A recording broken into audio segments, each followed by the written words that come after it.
Ah, le général de Lavarde pour une intervention qui sera plus courte que d'habitude, mais il m'avait demandé à vouloir intervenir aujourd'hui et on ne refuse rien sur Géopolitique profonde au général de Lavarde, mais nous l'aurons plus longuement lundi. Déjà, bonjour mon général et bienvenue dans cette matinale. Bonjour à vous et bonjour à tous vos auditeurs et à ceux qui interviennent avant et après moi. Je viens d'écouter la fin de l'intervention de M. Draghi et puis je vais écouter, bien sûr, avec beaucoup de vénération, l'intervention du professeur Raoult, hein, qui pour moi est une icône que je vénère depuis le premier jour et que je soutiens depuis le premier jour. Donc c'est vraiment un personnage d'exception, hein, qui mériterait même mon temps de parole. Hein. Je suis prêt à lui donner la totalité parce que tout ce qu'il dit est d'un bon sens et brillant, intelligent et sort vraiment d'une parole prophétique, on va dire. Hein. Pour moi, c'est un grand monsieur. Mais vous partagez au moins une chose avec le professeur Raoult, et vous pouvez peut-être espérer que les choses vont changer avec ce vent de liberté qui souffle de l'autre côté de l'Atlantique, c'est que soit rétablie certaines libertés d'expression, qu'on arrête de stigmatiser, de persécuter les adversaires politiques, comme ce fut le cas justement, comme ce fut son cas durant ces années de la crise sanitaire et la suite, puisque quand on persécute, aujourd'hui on s'en rend compte, c'est pour toujours. Vous êtes, là, ils ont inventé l'enfer sur Terre. Est-ce que vous êtes optimiste toujours? Ça va être, on va réduire cette fois-ci votre intervention plutôt à cette liberté d'expression aux États-Unis, à Trump. Marc-Gabriel Draghi est un peu plus pessimiste parmi nos intervenants directs du matin. Vous avez dû suivre les dernières auditions au Sénat, la validation, la confirmation de Kennedy, Tulsi Gabbard qui passe actuellement au banc d'essai. Quelle est votre analyse, pardon? Oui, ben, mon analyse, c'est que l'État profond se réveille. Hein, ils vont essayer par tous les moyens, parce que l'audition n'est pas encore, à ma connaissance, hein, la confirmation n'est pas encore acquise, hein, que ce soit pour Kennedy ou il y a plusieurs. Kennedy hier soir, je crois. Pardon? Je crois Kennedy hier soir. J'ai cru entendre Kennedy hier soir. Ah bon, bah ça a été probablement, hein, comme d'habitude, hein, de justesse. Il a été mis sur le grill en permanence. Hein, il a été comme Tulsi Gabbard. Hein, les opposants jettent leur dernière cartouche, hein, pour essayer de limiter les pouvoirs de Trump en lui enlevant quelques-uns de ses mousquetaires. Hein. J'ai parlé des trois mousquetaires avec Trump comme d'Artagnan et puis Elon Musk pour la liberté d'expression, Kennedy pour le nettoyage du marais et Tulsi Gabbard pour la vérité dans le renseignement. Hein. Donc les deux derniers ont fait l'objet et font toujours l'objet de tirs de barrage. Hein. Et ce qui est étonnant, hein, c'est que ces tirs de barrage sont repris par la presse occidentale tout entière, c'est-à-dire en particulier par la presse de l'UE, qui est plus néoconservatrice que les Américains eux-mêmes, hein, et qui ne se rend pas compte que tout cela finira ou peut finir par être dommageable pour elle. Trump s'embarrasse pas de méthodes brutales, hein, pour parvenir à ses fins. Je vous donne un exemple, hein, l'exemple de la Colombie. La Colombie a refusé plusieurs avions qui s'efforçaient d'atterrir avec des immigrants illégaux enchaînés et renvoyés chez eux. Bon, ce qui était tout à son honneur, hein. Sauf que Trump dans sa volonté d'avoir le dernier mot, a dit, bon, ben écoutez, demain, pas dans 8 jours, demain, les taxes d'importation des produits venant de Colombie sont portées à 25% pour nous. Et si ce n'est pas réglé dans une semaine, le 25% se transformera en 50%. Et il a signé un ordre. Et là, le gouvernement colombien a fait demi-tour, hein, parce que Trump a déjà dans l'idée d'utiliser les taxes d'importation, hein, les taux les taux de taxes d'importation comme une arme aujourd'hui pour soumettre tous ceux qui vont se mettre sur son chemin. Donc ça, c'est quelque chose qui est en son pouvoir. Hein. Il a le pouvoir de signer des ordres exécutifs et il les signe. Il en signe beaucoup. Alors, là encore, pour rectifier une information qui a été donnée ça et là, hein, beaucoup disent que 200 ordres exécutifs ont été signés le premier jour. C'est pas vrai. C'est pas vrai. En fait, beaucoup moins. 200 ordres exécutifs ont été préparés pour signature, mais Trump a commencé à les signer les uns après les autres. Et pour l'instant, au 9e jour au 9e jour de sa présidence, il n'en avait signé réellement que 38. Donc on est loin des 200. Hein, et ça, il faut quand même le savoir. Il avait révoqué, bien sûr, 78 ordres exécutifs de Biden, mais il n'en avait signé que 38. Alors, il lui en reste encore 162 à signer, hein, qu'il n'a pas encore signé. Donc, la presse est allée plus vite que la musique en lui attribuant un nombre d'ordres exécutifs signés dans les premiers jours de sa présidence très supérieur à celui qu'il a effectivement signé, à celui au nombre qu'il a effectivement signé. J'ajoute que dans toute l'histoire américaine, seuls 2 présidents ont signé plus de 40 ordres exécutifs dans les 100 premiers jours, de leur présidence. 2 présidents. Donc lui est très nettement au-dessus de tout. Jamais un président dans l'histoire US n'a signé en 9 jours 38 ordres exécutifs et se prépare à en signer 162 autres. Donc ça, c'est une révolution, hein, aux États-Unis. Voilà. Alors, j'ajoute que dans les confirmations, hein, dans les gens qui se jettent comme des chiens sur Tulsi Gabbard et sur Kennedy, qui se sont jetés lors des auditions au Congrès, hein, j'ajoute qu'il y a, et je l'ai dit, hein, le Congrès a été acheté, hein, et il y a des gens corrompus au Congrès. Alors j'en veux pour preuve la condamnation hier d'un ancien élu, un élu juste sortant, qui s'appelle Robert Menendez. Robert Menendez a été condamné à 12 ans de prison pour corruption. Non sans avoir pleuré à la barre, oui. Oui, et ce personnage-là a quand même sévi pendant 30 ans de vie parlementaire, soit à la Chambre des représentants, soit au Sénat. C'est dire le niveau de corruption qui existe aujourd'hui dans la classe politique américaine et qui, entre parenthèses, existe aussi chez nous en Europe et chez nous en France. Hein, c'est la même chose. Voilà. Voilà pour. Non, mais vous savez bien, il n'y a que la Russie de Poutine chez qui la corruption règne. Et peut-être. Voilà. Non, mais c'est absolument incroyable. Mais c'est vrai que justement, là, on est à nouveau dans des formes de révélation. Oui, mais il faut le faire, il faut le dénoncer et il faut le dire parce que nos braves citoyens français sont souvent soumis à tout ce qu'ils écoutent dans nos médias mainstream, hein, et sont vraiment fascinés et convaincus, hein, pour certains, de la vérité de ce qui sort de la bouche de nos médias mainstream.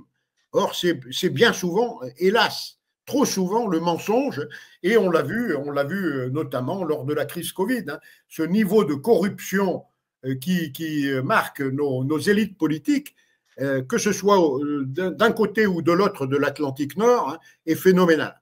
Et je pense que dans ma vie, hein, qui est déjà, bon, je termine ma 8e décennie, hein, ce qui est pas rien. On ne le dirait pas, hein. Oui, mais enfin bon, je termine ma 8e décennie et je n'ai jamais vu le niveau de corruption auquel j'assiste et auquel on a assisté, notamment lors de la crise Covid, hein. Le professeur Raoult vous en parlera certainement beaucoup plus savamment que moi, hein, mais j'ai suivi cette affaire de bout en bout et dans le détail, hein, et j'avoue que j'ai été sidéré de voir le niveau de corruption qui a atteint notre Parlement européen, bien sûr, hein, et notre Parlement français. Mais vous pensez que Trump va y arriver? Vous avez vu déjà, comme vous l'admettez, en effet, les 200 actes les exécutifs n'ont pas été signés, loin s'en faut, tous, et vous avez déjà des premières décisions de Cour suprême d'État fédérés, hein, puisque vous avez la Cour fédérale, enfin la Cour suprême est au niveau fédéral, mais vous avez des tribunaux, évidemment, comme dans tout État fédéral, au niveau des États fédérés, et déjà on a retoqué, je crois, dans certains États, par exemple, le droit du sol, la remise en cause du droit du sol aux États-Unis sur l'un des décrets présidentiels.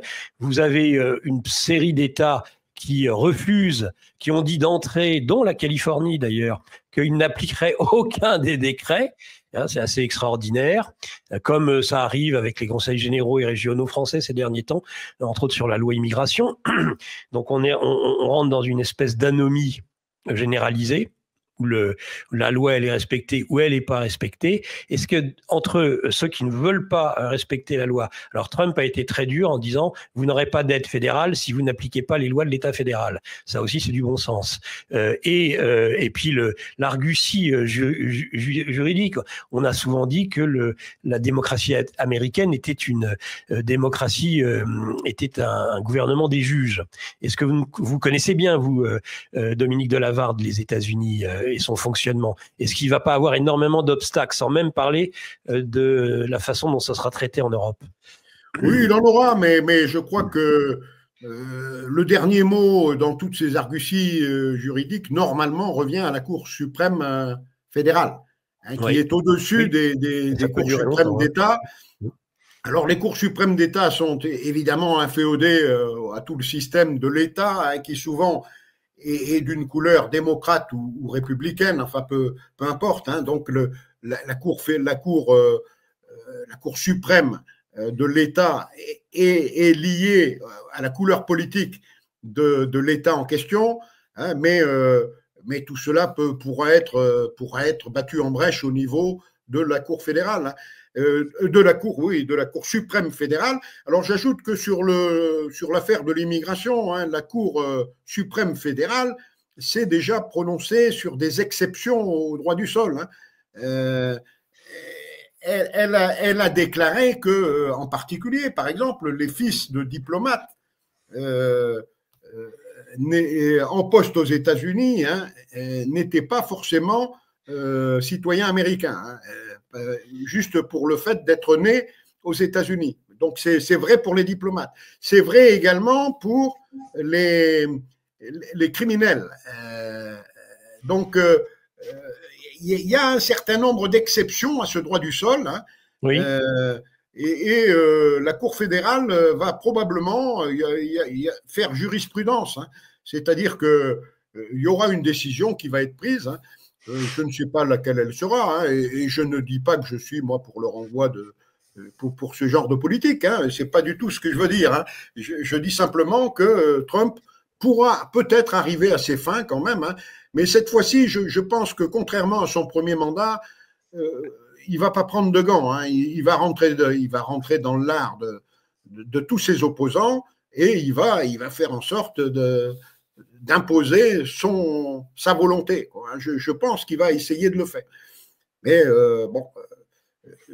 il va avoir beaucoup de problèmes. Hein. On l'a vu, hein, qu'on a vu que les auditions au Congrès, au Sénat en particulier, hein, deux de ces mousquetaires ne se passaient pas aussi calmement, aussi sereinement qu'ils pouvaient le penser. Quoi, hein. Donc Kennedy et Tulsi Gabbard, hein, vont avoir eux aussi leurs problèmes à gérer qui vont pas être tristes.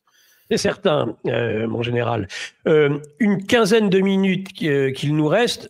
Je vais abuser de vous sur les questions géopolitiques et géostratégiques concernant la Russie, toujours en liaison avec l'arrivée de Trump. Enfin, on parle, après plus de 2 ans de guerre, 3 ans pratiquement maintenant, du fait qu'il va y avoir des négociations, même si, semble-t-il, elles sont au point mort. Sur le terrain militaire, déjà, les choses continuent à évoluer, je crois, et plutôt en faveur des armées de Russie. Est-ce que vous pouvez me confirmer ces informations? Oui, bien sûr. Hein. Bon, sur le plan militaire, bon, la Russie n'a pas vraiment de problème en ce moment, excepté la météo. La météo n'est pas favorable, hein, il pleut beaucoup, ou il fait trop doux, et les sols qui ne sont pas gelés sont bourbeux, boueux, ce qui empêche les grandes manœuvres ça empêche les grandes manœuvres de chars, hein, les véhicules s'embourbent et se font détruire par les drones adverses. Hein, donc ça devient très compliqué d'avancer, mais la Russie continue d'avancer sur tous les plans. Hein, ce à quoi on assiste en particulier en ce moment, c'est 2 phénomènes nouveaux. Hein, c'est ces frappes de part et d'autre d'ailleurs, hein, des frappes ukrainiennes en territoire russe et russes en territoire ukrainien, qui deviennent chaque jour plus nombreuses et plus massives. Et donc, ça, c'est quelque chose de nouveau. Je pense que jamais, à ce point-là, on avait vu autant de frappes et autant de caractère massif de ces frappes, hein, d'un côté comme de l'autre, et qui font quand même du dégât, même en Russie. Hein. En Russie, il y a du dégât sur des dépôts pétroliers, etc. Bon. Et puis, le deuxième phénomène auquel il est intéressant d'assister, c'est le développement d'une résistance à l'intérieur du territoire ukrainien. Donc, il y a 2 résistances qui sont en train de faire leur jonction. Hein. C'est d'abord une résistance ukrainienne nationaliste, mais opposée à Zelensky, mais qui est quand même nationaliste, hein, qui n'est pas pro-russe, qui est une résistance ukrainienne nationaliste, qui est en train de s'unir avec la résistance, elle, pro-russe. Et tout ça va finir par avoir un effet, hein, forcément, sur le champ de bataille, sur le recrutement, sur les désertions, et donc sur la résilience de ce qui reste de l'Ukraine. Et le troisième point très important, hein, c'est bien sûr la décision de Trump, appliquée par Marco Rubio, de supprimer, de suspendre pour 90 jours, et 90 jours c'est énorme, hein, toute aide économique à l'Ukraine, et de vérifier ce que les Ukrainiens font de l'aide qui leur est donnée. Alors ça, c'est une catastrophe évidemment pour Zelensky, hein, qui va être en difficulté économique. Hein. Maintenant, ça part un peu en brioche de tous les côtés. Alors, est-ce que ça va se traduire sur le terrain? Est-ce que la météo va permettre dans les prochains jours d'avancer un peu plus vite? Mais bon, pour l'instant, les choses se passent plutôt bien, hein, du côté russe, hein, où les troupes continuent d'avancer. Et plutôt mal du côté ukrainien, hélas pour eux, hein, où les choses... bon. Je lisais encore hier des informations, vous savez, sur la fameuse brigade Anne de Kiev, qui non seulement, alors même que nous étions sur le territoire, cette brigade ukrainienne formée en France, qui est partie, qui a fini par partir, enfin ce qu'il en restait, puisqu'une partie a déserté lorsqu'ils étaient en France, et alors ça c'est très mal, ça se passe très très mal en plus sur le terrain, hein. Énormément de pertes. C'est un gâchis épouvantable. Oui, ben, on n'était pas préparé à préparer les autres, quoi. Avant de préparer les autres, il faut soi-même avoir vécu ce genre d'épreuve. Hein. Et à mon avis, les instructeurs ukrainiens seraient mieux placés pour instruire nos propres forces sur le combat de haute intensité plutôt que l'inverse. Hein. Le combat de haute intensité, ça nécessite une rusticité, une résilience que nos soldats n'ont plus. Hein. Quand on est accro à son téléphone portable, à sa petite copine et à la douche quotidienne, bon, ça peut pas fonctionner. Hein. Et là, je le répète, hein, pour l'envoi de troupes au sol qu'on a évoqué tout à l'heure, hein, en Ukraine, bon, il faut être raisonnable. Hein, il faut regarder l'état de nos armées aujourd'hui. D'abord, ce sont des armées bonsaï, hein, en termes d'effectifs. Ensuite, elles sont dispersées. Hein. Moi, je viens de recevoir il y a quelques jours le déploiement de nos forces dans le monde. Hein. On n'a plus grand-chose de disponible. Et ce qui est disponible, c'est disponible à la fois pour servir sur le front intérieur en cas de troubles graves et sur le front extérieur. Hein. Donc, à tout casser, on pourrait engager une douzaine de milliers d'hommes en Ukraine. Hein. C'est d'ailleurs ce qu'a dit le général chef d'état-major de l'armée de terre. Mais enfin, 12 000 hommes, c'est la consommation hebdomadaire de l'armée russe. Hein. Elle se met sous la dent 12 000 chaque semaine. Hein. Donc, on ne pourrait tenir qu'une toute petite période, toute petite secteur du front. Et ce qui est fait peine, hein, c'est que non seulement notre armée est dans cet état, mais que l'armée du Royaume-Uni et celle de l'Allemagne sont dans un état encore pire que la nôtre. C'est-à-dire qu'on est la moins mauvaise de toutes les armées de la composante Union européenne de l'OTAN. Donc, avec les Polonais. Les Polonais peut-être, oui, parce que eux, ils ont peut-être pas les armements aussi sophistiqués que les nôtres, encore que nos armements sont sophistiqués, mais on en a très peu. Hein. Mais les Polonais, au moins, ont la résilience. Hein. Ce sont des gens qui sont moins habitués et moins accros que nous à tout un tas de confort, hein, le confort moderne, le téléphone portable et la petite amie, quoi. Hein. Donc, ils seraient peut-être capables de résister plus longtemps. Hein. Mais je ne me fais aucune illusion sur la durée de vie d'une armée française engagée. Ce serait une catastrophe pour le pays, hein, une humiliation, bien sûr, hein, et une catastrophe aussi sur le plan économique. Hein. On n'est pas en situation de pouvoir le faire. Et ce qui me fait peine aussi, c'est de savoir que l'état dans lequel nous sommes ne sera pas redressé en dépit de toutes les grandes déclarations enflammées de nos dirigeants. Non. Pourquoi ? Parce qu'on n'en a pas les moyens économiques. C'est l'économie qui fait qu'on gagne ou qu'on perd une guerre. Hein. C'est rien d'autre. Et aujourd'hui, d'ailleurs, je regardais encore sur le plan des États-Unis. Les États-Unis sont à la peine, hein, pas seulement pour l'affaire de l'intelligence artificielle, où on a vu qu'ils avaient perdu 600 milliards de dollars de capitalisation en un jour. Hein, c'est plus important, deux fois plus important que toute l'aide à l'Ukraine pendant 3 ans, et ça, ils l'ont perdu en un seul jour. Hein. C'est plus important que la fortune de Musk. Hein, 447 milliards pour Musk, 600 milliards perdus en un jour par la bourse, juste sur l'intelligence artificielle. Parce que ce jour-là, c'était pas 600 milliards, c'était 1500 milliards au total, intelligence artificielle, plus le reste qui ont été perdus en un seul jour. Et finalement, Trump a bien réagi, hein, il est resté serein, il a dit, bon, un bon point pour les Chinois, hein, mais ça va nous inciter à faire mieux pour demain. Hein. Mais je pense qu'on sous-estime trop les capacités de nos adversaires potentiels. Hein. En permanence. En permanence, hein, la Chine, c'est rien.